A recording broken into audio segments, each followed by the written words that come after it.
Yeah, everybody, welcome again. So this is episode number 11, I believe, of the Cybersecurity Defense Ecosystem One. podcast. There you go. And hey, guess what? It used to be the four amigos or the three amigos. Now we're five. One's missing in action. Welcome our new amigo, Paolo. So Paolo, welcome. Hey, everybody. Glad to join you guys. All right. So Paul's got some cyber, power behind him as well. He comes from Jalara as the channel chief there, and he's now helping us with the news media gig, and he's an amazing human. And of course, we've got Randal, Adam, and Nims. Everybody knows the guy who's too pretty to be in prison, apparently. And but let's jump into this, my friends. We've got there's not a month that goes by. We do this once a month. We should probably do this daily if we really want to, get ahead of the cyber game. But hey, we can only handle it once a month. So the reality is that everything is happening. There's so many things happening all the time.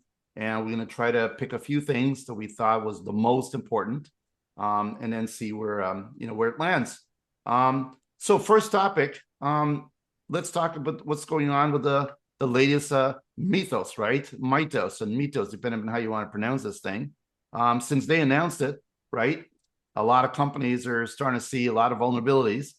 And then we're going to have Patch Tuesdays. It's going to become Mega Patch Tuesdays. And I'm not quite sure what that's going to mean for the rest of the world, but let's get your thoughts on everybody. Who wants to go first in this one?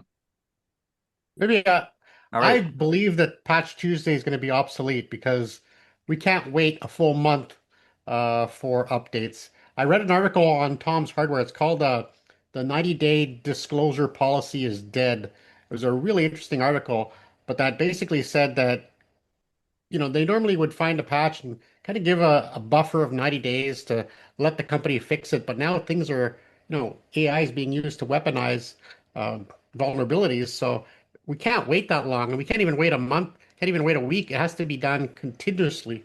So AI is going to have to step in and help with the patch management because, or else we'll never be able to. That gap is way too wide right now. So it's patch management every day. Every day it's a Tuesday. Like, And what do it'll you have to be think? risk-based patch management. So if something is internet facing, that's going to be priority number one, and anything else will have to be, prioritized. But it's going to have to go much quicker than waiting for Microsoft to patch once a month. Any thoughts from anybody else about how this patching, this mega patching, if you will, or abundant patching, that's going to cause some havoc? Because the reality is that not everybody patches all the time, right? And everybody takes some times, and then of course you got if you go patching too quickly, and that causes a problem, You can with break the stuff. version of the software, it breaks things. I mean, what do? You got to go back again. I'm not quite sure how that all is going to work, but any thoughts of how we should approach this as The, companies? the, Well, so Go ahead, I was Adam. going to say, first off, the vendors, like the vendors and the folks that are doing the research, um, the vulnerabilities will eventually have a CVE assigned to them. They will eventually have, which means they'll have a level of criticality, right? So the ones that need to be fixed first are the ones that are remotely exploitable, that are easier to exploit, right? So they have the higher CVE score. So I agree with Randal in a lot of ways. I mean, you know, the window is shrinking. It's been shrinking for a while, but now with with AI, it's almost continuous. It is a big challenge though, like you were saying, Julian, because you have to balance breaking things with being secure. But the vendors have come a long way in this as well before releasing patches. But So what's I the think playbook though? If you're a CISO out there or a company, right? I got this, I'm using 20, 30, 50 different solutions, right? What's my patch strategy? Is like just go get it done, or like how do I do it? Like I, The I think it has to be risk based. So I Yeah. think those computers that are, like I said, internet facing will have the most risk. So those need to be prioritized. Then secondary is, within the corporate network and all that. But they're going to have to be much quicker because they're saying that we're entering a world where attackers patch their understanding faster than defenders patch their systems. So they're, No. the attackers are getting smarter, faster, and the developers have to catch up, and that's not a good scenario, but Yeah. it is what it is. Well, What's your take, Nim? that's why we have this, we've had this defender's dilemma for quite a while, and it's gotten worse because of AI. But there's some tools that try to use AI for good, and that's what we have to do. We have to use more AI. We have to use more AI and automation to do these things smarter. And again, like I was saying, like Randall was saying, you have to patch. Hopefully, you've done a risk assessment and you know what the most important systems and data are, and what has that biggest attack surface, and what's easily exploitable. Those have to be patched first. And be able to roll back. If you patch something that breaks, well, at least be able to roll back to an unpatched state, then figure it out, so that you're not down at least. There's a lot to think about. Super Bowl of patching, man. Nim, what do you think, man? Well, I was going to say that some of the patching that I've been privy to is on a schedule, right? So, and it's not like Patch Tuesday, which is like every month. It has to be like every week. But that seems to calm the fears a little bit with organizations, that they know that they can rely on a channel partner to do that on a consistent basis. Mm-hmm. Nim, we didn't hear from you yet. What do you think about I know this? I agree with everything everyone's saying. I think at a tactical operational level, um, the process of patching, we have to completely revisit that. The conversations we're having is, I refuse to drink the Kool-Aid behind the security theater of Glasswing and Mythos, because in certain extent, what it highlighted, to Randall's point, is that the speed between detection and response is far larger in reality than everyone thought. And it showed us the speed at which these exploits can be detected. So now we know what speed we have to be able to respond to, right? Mm. Where I think the industry needs to step up to is establishing the correct software partners for early warning system, as well as a prioritized vulnerability management system, because we all have 99 problems, but which are the three that you should be looking at? And traditionally, the patching cycle has been around what is the most convenient to do that we don't have to ask the business for. Let's get those done, and we'll talk to the business and go to cab for the others, right? But the ones that we can get done, like, let's just do those. But now that model doesn't work anymore. You really need to know what's important. And if you don't have continuous vulnerability management and risk-based prioritization, like everyone else was saying, you're in trouble. See, this is the thing, right? Because it's speeding up, right? And we can't wait as we were in the past. So I don't know what to say, but it feels, from how you speak to some of the cyber experts out there, that the patch game is sort of in the midst of being changed, and we gotta I don't know, adjust the game, if you will, right? So I guess faster, better prioritization. But then when you have a lot of patching coming in at once, because Mythos has kind of uncovered so much, right? So how many patches can they really do? Is it gonna all like 15 things in one patch, or is it going to be like a bits and bits and bits and pieces? Because they probably have to prioritize those things too, the software companies too, right? So I think we're kind of flying this plane as we build the engines here. But if anybody have any suggestions, it's going to be not the same old patching concept as we were used to in the past. Can we all agree on that? Yep. I would say so, yeah.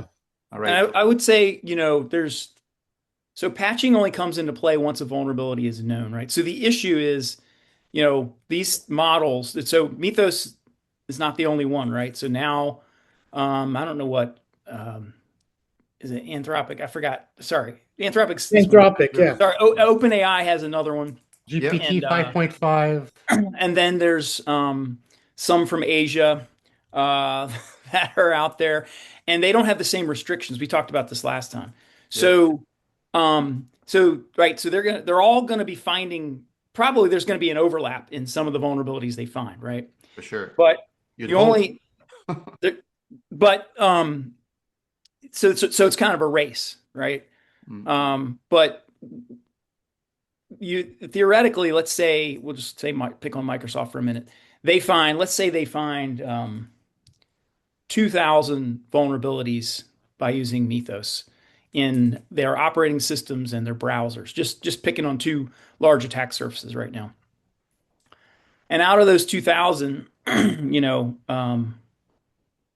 200 have a CVE score above 9, right? So those are the ones that they're gonna get patched first. The other, 1,800 are, I guess you could still say they're kind of like 0 days, right? Because they're not publicly disclosed. But those other models that are out there are banging away at those at the same time. So they want to get to the other ones as well, but they're gonna hit those higher CVE scores first. And I want to add something real quick into what Nim said, just to further about talking about continuous vulnerability scanning and management. There are good solutions out there now that have they have agents or clients that go on the systems, and that's how. And I think several of us here are using some of those. That's a great. You have to do that now because everybody's so distributed. You can't just the days are gone where you have a Nessus scanner and it bangs away and it scans. It just doesn't work that anyway. But these things are running. I mean, pretty much a couple times a week, right? And so then you take those highest or dirtiest machines first, and you patch those. So that's going to continue. But I think, I don't know, Nim and Randall and Paolo, if you have any more experience or comments on that, but the more customers you have, the more you see those things. I We're know the good that old days, man. Acronis The had good old a, days. We need the good old days back. So patching Tuesdays could be just a fun experience. All right. Acronis Yeah, just Randall? had an event yesterday that I attended to, and I have to admit I was driving at the time, trying to avoid Montreal potholes, so I was a little distracted. You didn't But make it, did you? basically, they're really getting big into the AI game, and we talked about corporations, you know, getting into it. Either they're just adding a flavor of ChatGPT to their offering, which nobody cares about, or they're building around it, or they're building on top of it. But it seems like they're looking for a way to use AI to help with the MSP. So I'm really curious to see how that is. I've booked a demo. It was very short talks about each little thing. But there's something about building agents. There's something about helping with the help desk, and there's other things about compliance and looking for, securing that AI. So I think more and more companies like Acronis, others will probably come along and try to incorporate more AI into the defense systems that we have. Possibly even the companies we already use are probably already looking into it. When they're going to release it, we don't know, but it has to come.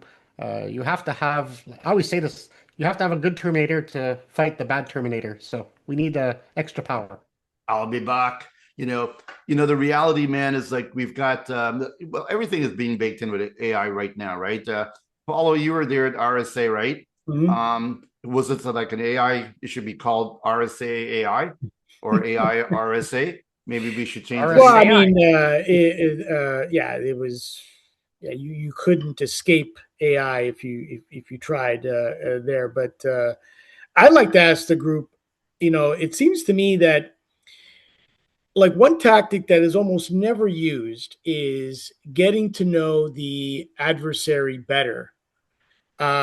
Is that something that maybe should be addressed? If we know who's out there and who's doing this stuff, maybe we can plan better. Maybe things like this wouldn't occur that often because we know their game plan, right? And I know it changes, and AI always, you know, um, makes everything a variable. But I was saying, what about that? What about getting You to mean the know the bad actors? adversary better? Oh, Yeah, take getting them to out know for the a bad date. actors better. I mean, we like there's at RSA. You mentioned RSA. There's talk that the Iranians were there, right, trying to read the room. So they're trying to get to know the good guys better. Not that the Iranians are bad. I don't want to So I love what you said, out Paulo. there. You know what I mean? It, I'm just saying, like trying to get to know the adversary Know better. your enemy. Know your enemy. it's Know know your your enemy, enemy, and, right? and absolutely, there's a couple firms we work with. One of them is the leader in global threat research. So they actually find these vulnerabilities in the wild, and they create the CVEs. They actually provide the data through the threat research teams spread globally. And I was sitting with their VP of threat research, and she's got pictures of her team at the table with the Cookie Monster group, which was busted in New York City 2 years ago. So Wow. there are organizations in the cyber industry who have planted themselves within the dark web, in the right signal chats, in the right WhatsApp groups, in the right Discord channels, so that they're able to grab that intel and then use it for good. But I think there's as much as we would like to, kind of look down into the operating theater where the bad guys are working as the good guys with some barrier in front of us, to what Paulo's saying, um, it does require a very significantly highly skilled person to be able to do that beyond just our team members who are doing dark web searching and threat hunting on the dark web. Yeah, I mean, I have it some. seems much easier to be a kind of a DAA plant, right? To go in some drug cartel. It's probably easier to do that now than it is Yeah. to plant yourself into a hacker's circle, right? Yeah. Because they know this stuff, right? Well, yeah, I have a lot of experience with this from my government days and through now. Not myself doing it, but working with those folks, right? And I even started a threat intelligence company one time, but it didn't get off the. It's a long story. I'll tell you over drinks sometime.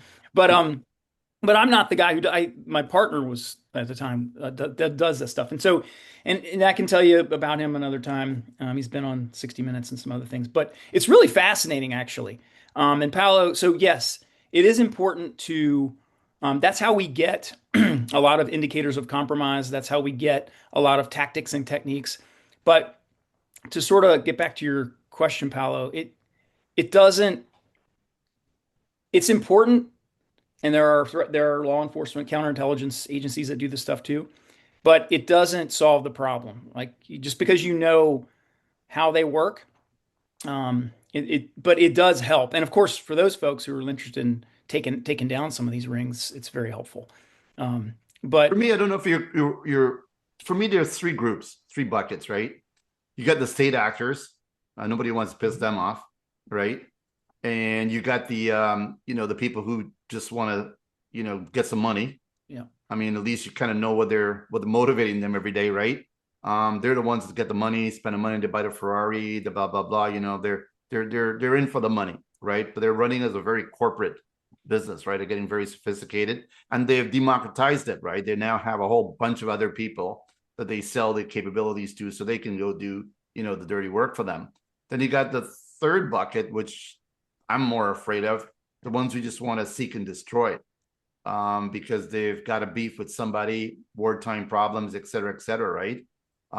Those people, they're not looking for anything except, can we go in there, wipe it out, destroy it, and crack it, break it, right?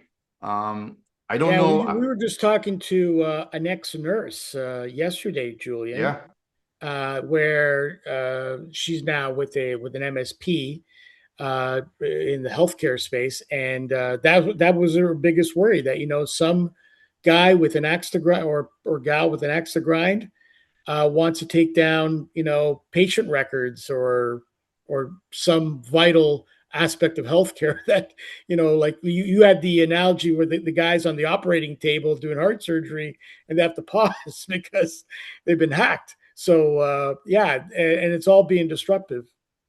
You get that sign that keeps going around. What do? You got the scalpel in your hand and you see the sign in the wait a moment. ChatGPT, what's my next move? I could see this. It's 97% complete. Anyways, it's what a world we're living in, my friends.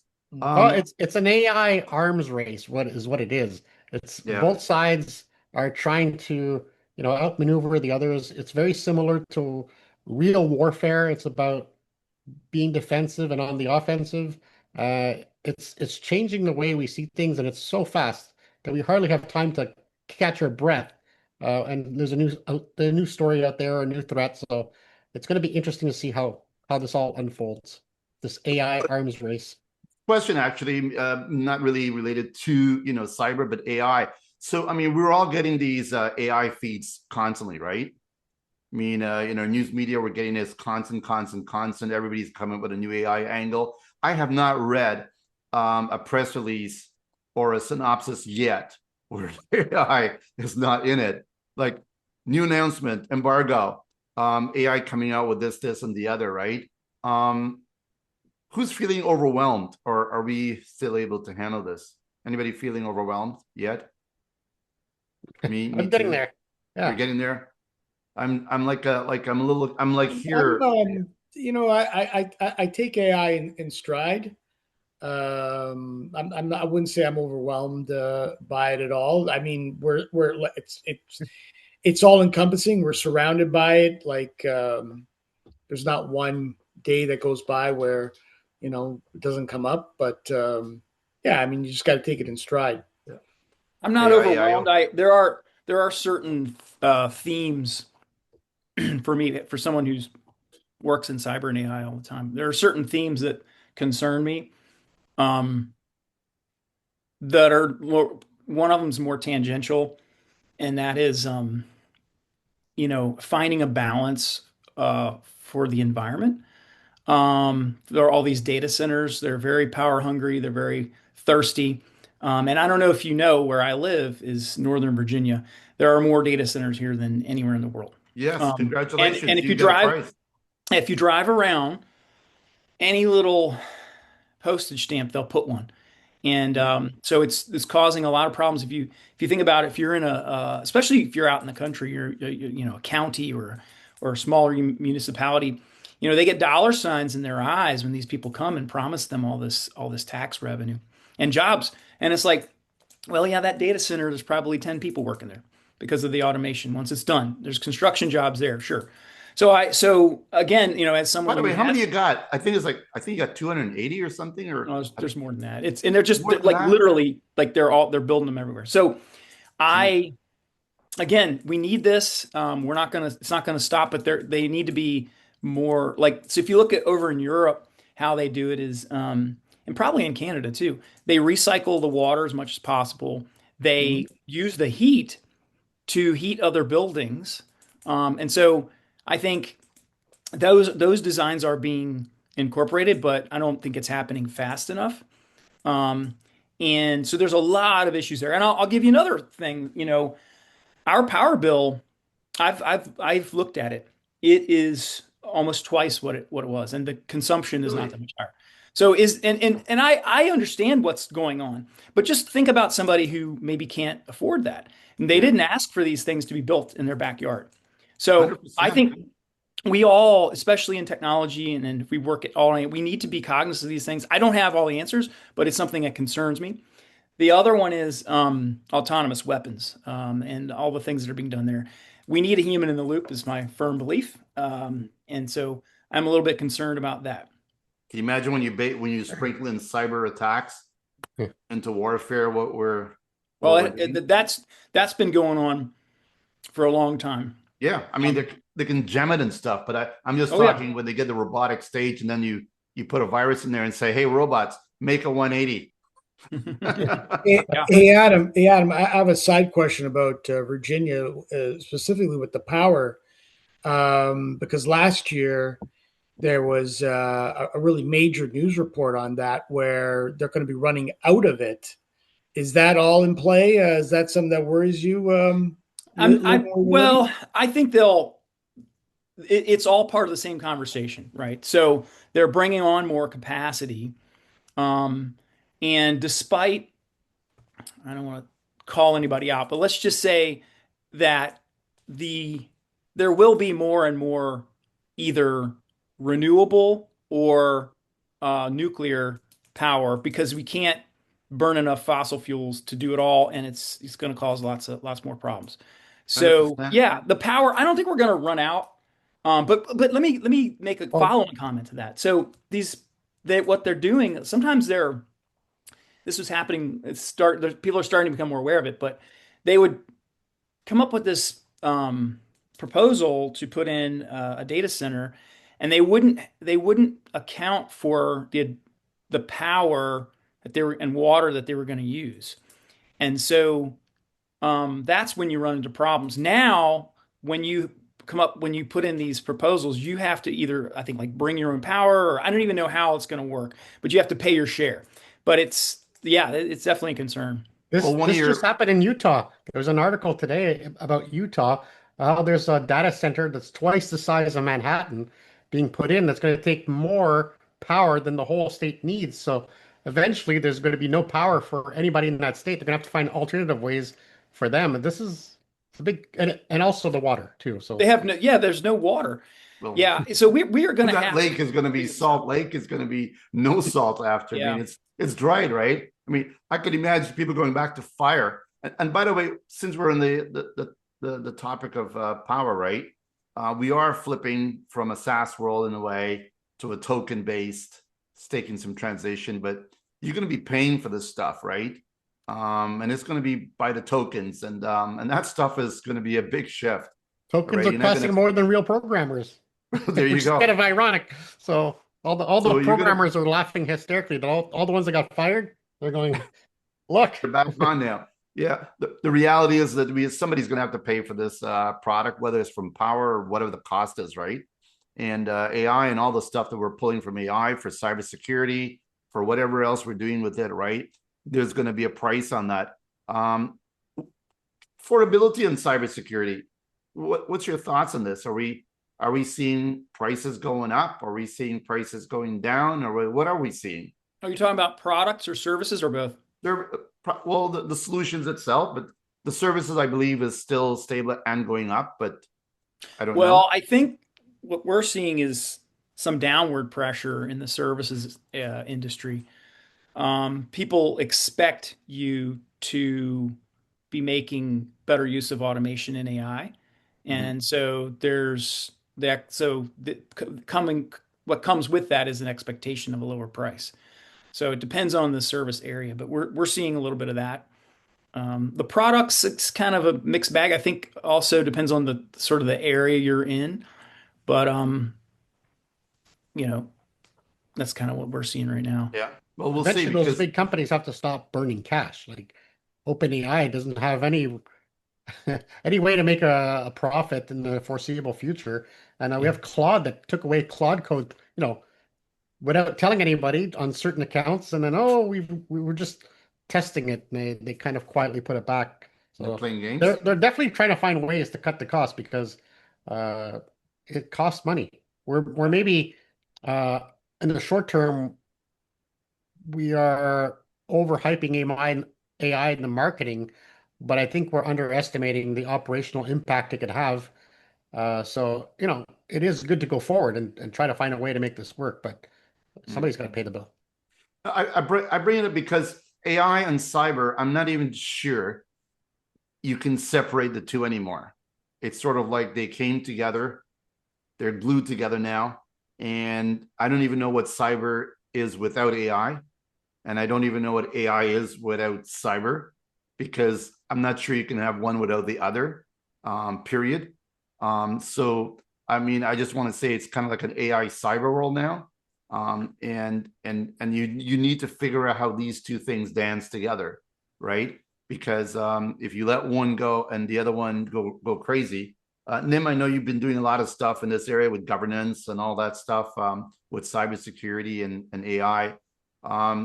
Any crazy stuff happening that you're seeing?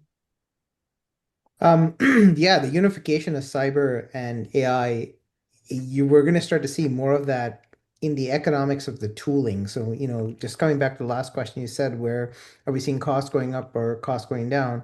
I think the cyber platform companies are switching to a token economics model where it's no longer per user per month. It's, let's look at the variability in the tokens you're using because they're switching their computes to AI powered compute as well. So that one, it makes it more affordable in that you're using a select group of tokens for what you're trying to achieve. But if you go beyond that, you can purchase more tokens. There's elasticity, but there's a cost variability to this. So predictability becomes more challenging. Um, Absolutely, AI and security from our security lens are one.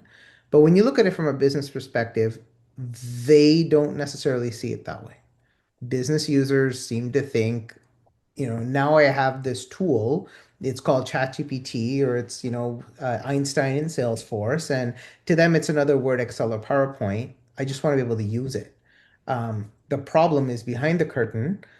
We as security and technology leaders have to figure out how to allow this, Microsoft new version of Microsoft Word to be used, but securely. And you can't talk vulnerabilities to the head of marketing or the head of sales. What they want to do is they want to market better, sell faster, market faster. So we have to not be an impediment to progress, but be able to offer this up securely. So absolutely, the two are one and the same, but we have to work twice as hard to make sure that that transparency is maintained for the business. And it just feels well that the buffet pricing of like, here's a pay $20 a month for this license or $20 a month for that. I think that's kind of like ending. And it's like, you're going to pay $20 a month plus it's going to be like your cell bill, you're going to, oops, did I make some extra calls? And you're going to see that delta difference that's going to be there because, if you put all the variables, it's very expensive, like power, et cetera, et cetera, et cetera. Performance as well, right? When you put these things together, the applications are not going to be able to run at a price per user anymore. I think we're starting to see that. Anybody disputes that or agrees with that? There's some like that have a cost per month, and then I've seen some that it excuse me, but it says per user, but then you get a certain level of tokens or access for that. And then if you go over that, you have to pay more. And I've seen some of that. So it's going to be a little bit of a mix, I would say, right? We all, and any thoughts on that? I think that's kind of where the market is sort of, moving towards.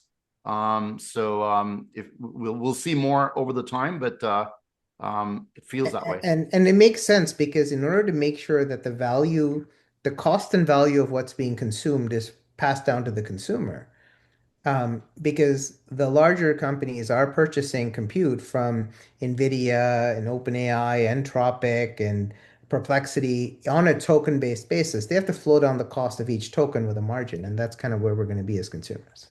Yeah, a new word we got to figure out: tokenization of the world, man. Tokenomics. Tokenomics, yeah, that's cool. Yes, the new world of tokenomics. But I wonder which president is going to run in that tokenomics instead of regular economics. What did I hear? 75% of the GDP in the US is because of AI spend. Is that right? I don't. That seems inflated. Seems crazy, doesn't it? Yeah. That could be a false information filling. That could be a AI hallucination. Yeah. Tell us what we want to hear. Yeah. Okay. But when I think about AI and cybersecurity, a lot of people are maybe afraid that AI is going to take away or replace cybersecurity professionals, but I don't think that's the case. I think cybersecurity professionals that are not using AI are going to be replaced. I think we all have to be conscious of AI. If you're an MSP and you're not playing around with it or learning about it or seeing how it can help your clients, if you're not doing that, you're definitely going to be outdated very quickly and replaced. Randal, I wrote a blog on that because how are you going to be seen when you look back in history, right? So we're at the fork in the road in creating what the future looks like. And we were at the same fork in the road when the wheel was invented, electricity was invented, the cloud was invented, the mobile phone was invented, right? It was always at the same fork. And the thing is, there's going to be retooling and recalibrating of humankind. There's going to be new roles created because of AI. And we're seeing that change in the workforce. We're seeing companies adopt more AI. We're seeing people kind of go through that recycling effect. But how these people rejoin the workforce, retooled and reconnected with an AI purpose, it's going to be the way of the future. And I lost my job to AI, or AI is going to take over all our jobs. And to a certain extent, it's going to be involved in all our jobs, 100%. But then what are you going to do to contribute to AI? Like that's the question I ask when people open with, "Oh, Nim, do you think AI is taking over our jobs?" Right? Yep, and also Nim is like AI can actually create simplicity and effectiveness so other workers can actually leverage that, right? And be part of the economics of AI from a different angle. Yeah, Um, I would just like to add, um, what we're seeing is we're just able to be that much more effective. And sure, maybe, at certain levels, maybe we hold off on that hire for a while. But I'll give you an interesting example recently. We were as a company, I'm talking about Crosshair, services company. So we were using AI in certain tools. Obviously, some tools we use to defend systems like, SureStack and others. There are a bunch of other tools, products that are using AI, kind of like what Randall said. Some of them are like embedded and others are just sort of bolt on. And then internally, we were just kind of using it for like note takers and, a few little tasks here and there. Um, but we weren't really, I don't think, utilizing it the way we really could. And so we had an intern last year, really sharp guy who graduated in December and has not landed a job. And he was in, computer information systems, I think he was like dean's list. So it's not just AI, but there definitely is, it is hard for folks in that um, age group to get a job right now. It's also hard for middle-aged people who've been laid off. But it's not all AI, right? AI is definitely a big part of what's going on, but it's AI not is all. the excuse in many Yeah, ways, right? exactly. But the uncertainty and other things too. But it's a part of it. But we actually ended up bringing him on part-time because we weren't making the headway. I wasn't happy with the headway we were making in business process reengineering and automation and making better use of AI. And I knew this guy, and I was like, all right, let me give him a shot. And because we're all super busy doing our other things, so we ended up bringing him on, and within a couple of weeks, he's gotten like I'm now we're finding new things for him to do. Like so, it's like um, so it's Give just them a interesting. chance, man. There you It's go. interesting, and I think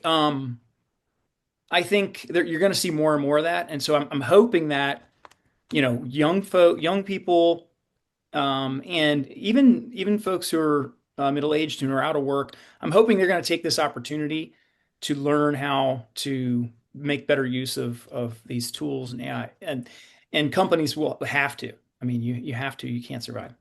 100%. Well, let's talk a bit about wrapping this up about some recent hacks, right? Um, who wants to bring up the first recent hack and what happened? Apparently, someone paid a ransom. Canvas.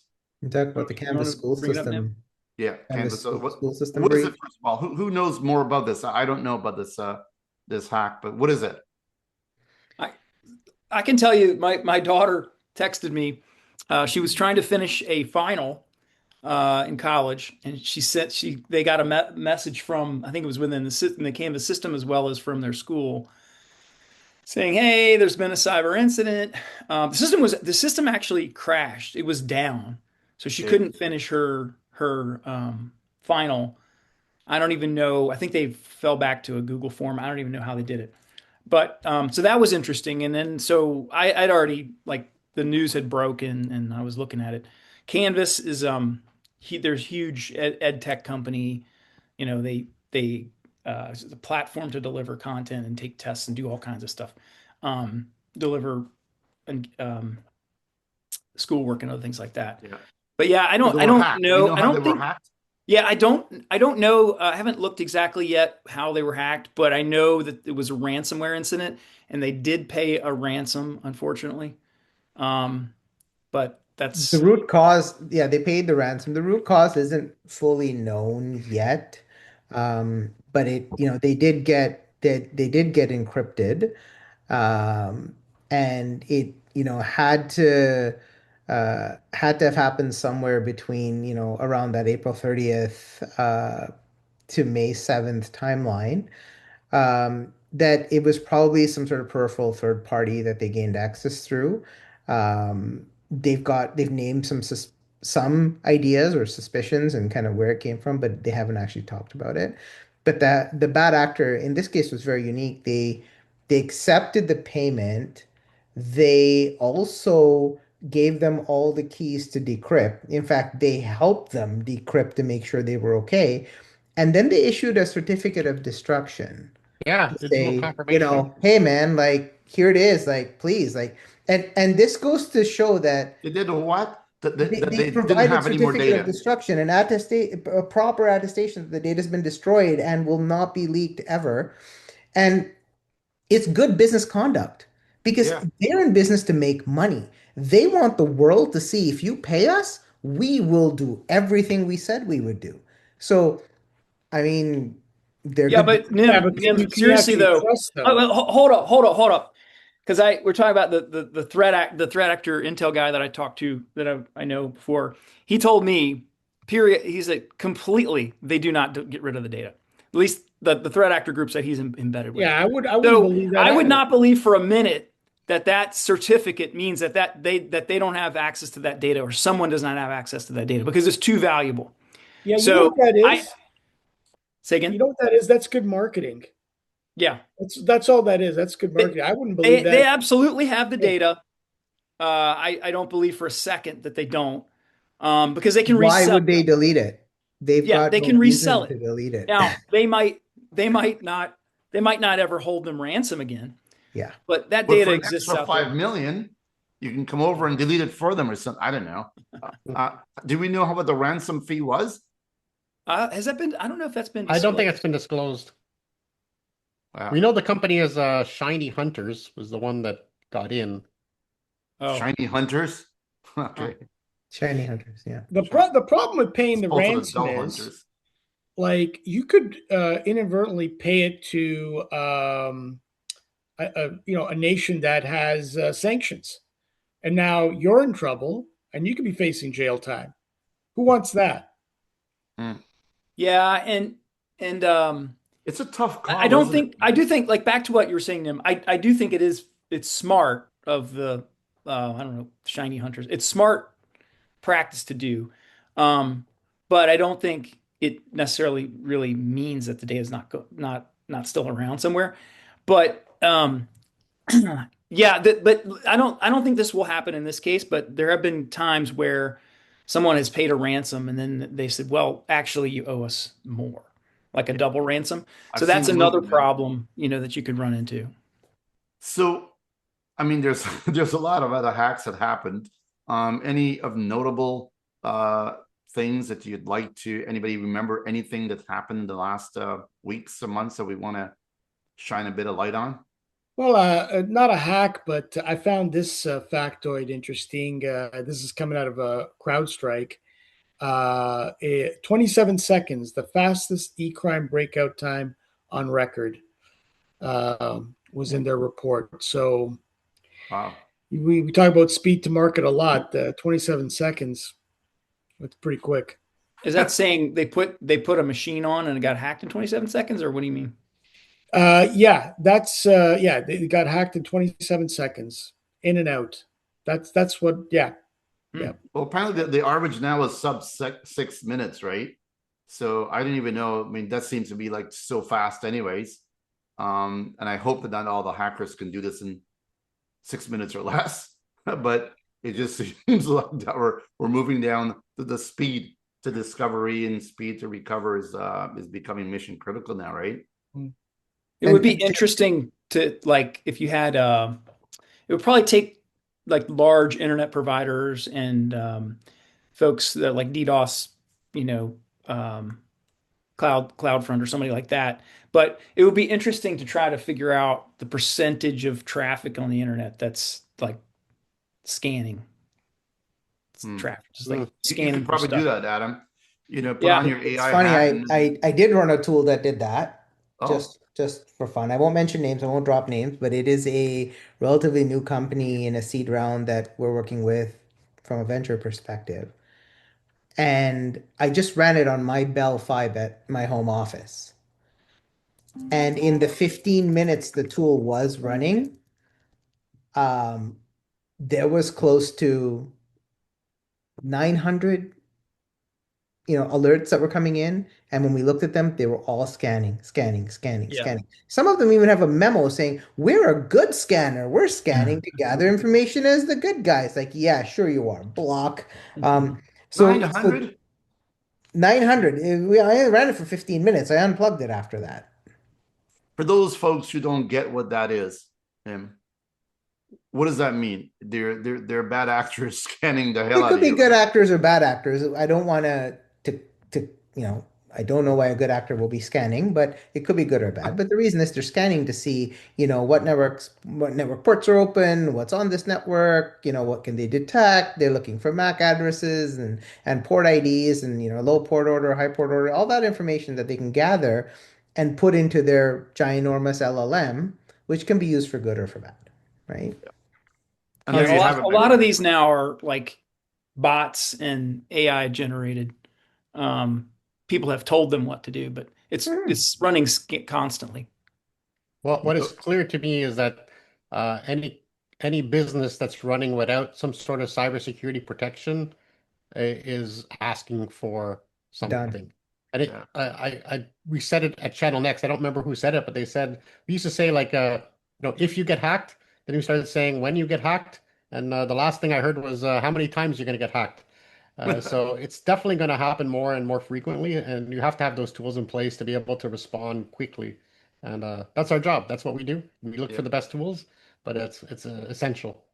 One last question before we wrap up, and some great conversation here, my friends. To DMRC or not, are we there yet? I mean, I know it's important, but should people be spinning up DMRC or not? DMARC. Go around the Yes, room. yes. If you're And Yes. not DMARC, doing DMARC, SPF, SPF, DKIM, DKIM, like, yeah, what all are of we it. doing? Yeah. The trilogy of security for Yeah. emails. And the way I think for the layperson to just, it's sort of like these are enhanced, what's that way to say it, Nim? Like protocols. Like these are like enhanced standards. Like Yeah. you remember when the rage was DNSSEC and IPv6. Hey, IPv6, everybody needs to go to that. And then we're like, yeah, maybe not.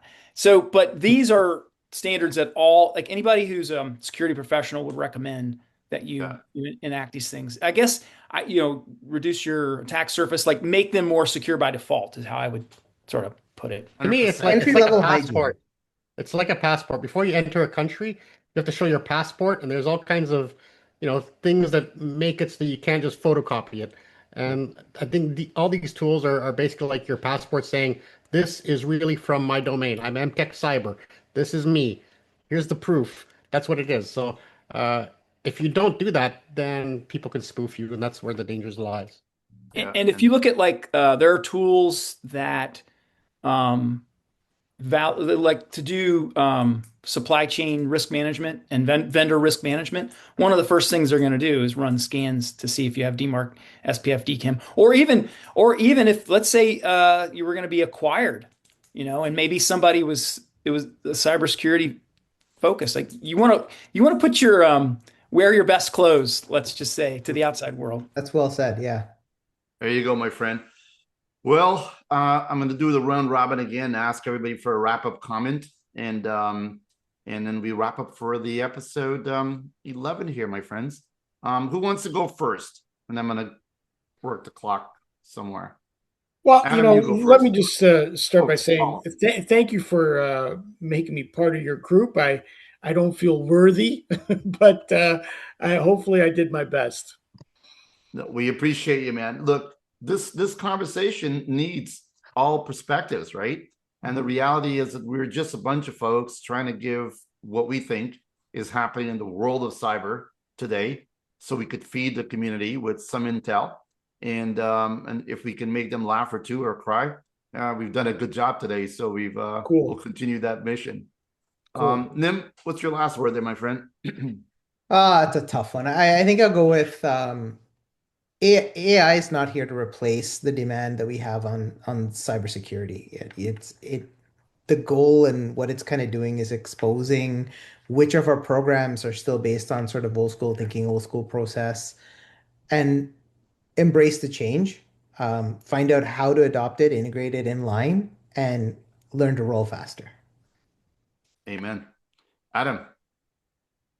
Yeah, no, I think just having more, we talked a lot about AI and automation, and we talked a lot about, some of the latest hacks and things, but I think, having the human interaction is important. So I look forward to coming up to see my northern brothers, later this 100%. month. I'll bring you some good booze. Maybe we should do a cigar and whiskey round table, and we will solve the world's problems. We shall do it. We've And got the and patio too to do it. Bourbon. Sweet. Oh yeah, we'll bring some. Are we doing bourbon or what are we doing? Bourbon or Yeah, I'm bringing bourbon. I'll bring a bourbon and a rye. there There you you go. go. Well, a case each is good. Just make sure you Uh, declare it, man. 'Cause I Okay. wish I can't bring all that. you can sneak it in your suitcase. Oh, Come on, man. yeah, no, it'll be great. I did have one other thought, and I think we mentioned at some point we might consider having having a guest MSP come in Yeah. to talk a couple of times on this show.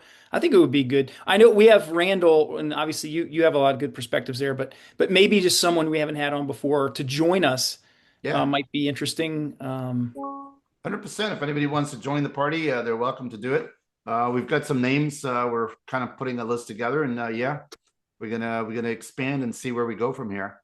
Randall, last word, my friend. The vuln. I'm going to say this: the vuln apocalypse is real. We are going to be inundated with vulnerabilities.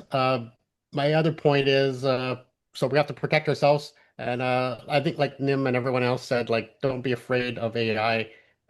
Don't try to ignore it. Play around with it, get to know it, find out how you can use it safely, and you'll be better for it. There you go. Well, my friends, thank you all again. For everybody out there, just episode 11. We could probably do an episode like this every day if we had the energy. But hey, once a month's good enough. And if you like it, let us know. Subscribe if you want to. Follow if you like. And if you want to be a guest, let us know. If you have a topic you'd like us to cover, let us know. My last word is, it seems like AI and cyber has been fused. And I'm not quite sure how that's going to be detangled or decoupled. And it's getting deeper and deeper. I'm not quite sure what's going to happen there. But hey, hold on to your horses, my friend. The ride is just getting started.